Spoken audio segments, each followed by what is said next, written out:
Charlie Kirk, though, one thing that I want to focus on is his claim that he wants the West to win. He wants the holy sites protected. He feels this connection to Israel, he says. I don't want the Islamo-fascist barbarians to storm the gates of Jerusalem. I want the holy sites protected. Like, I feel the connection to Israel. So when he says, I want the holy sites protected, this is actually a giant slap in the face to the Muslims in the Middle East. And let me tell you why.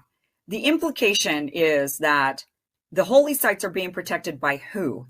Right? He's implying they're being protected by Jews in Israel. That's why he wants Israel to win. That's why he says he wants the West to win, because he's implying that because Jews are in Israel, the holy sites, the Christian holy sites are being protected. But that's actually, it couldn't be further from the truth. That is not the case at all. And in fact, you're spitting on the fact that Muslims have been protecting the holy Christian sites.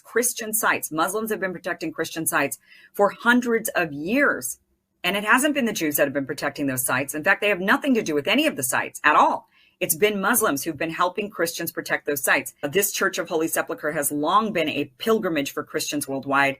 They come and make their pilgrimage to this church. It has been considered the most sacred, holy place in Christianity. And guess who has protected this church for hundreds of years? The keys to this church have been in the hands of two Muslim families for hundreds and hundreds of years.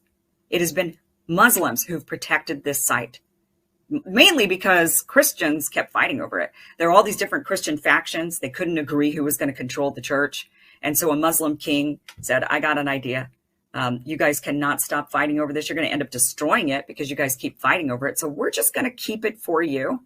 And we'll hold the keys. We're going to give the keys to these two Muslim families. They will have a calendar. You guys have to share the church. You know, who gets this week and who gets the next week and who gets this time and that time. And these Muslim families are going to let you in, and they're going to ensure that there's peace so that this church doesn't end up getting destroyed.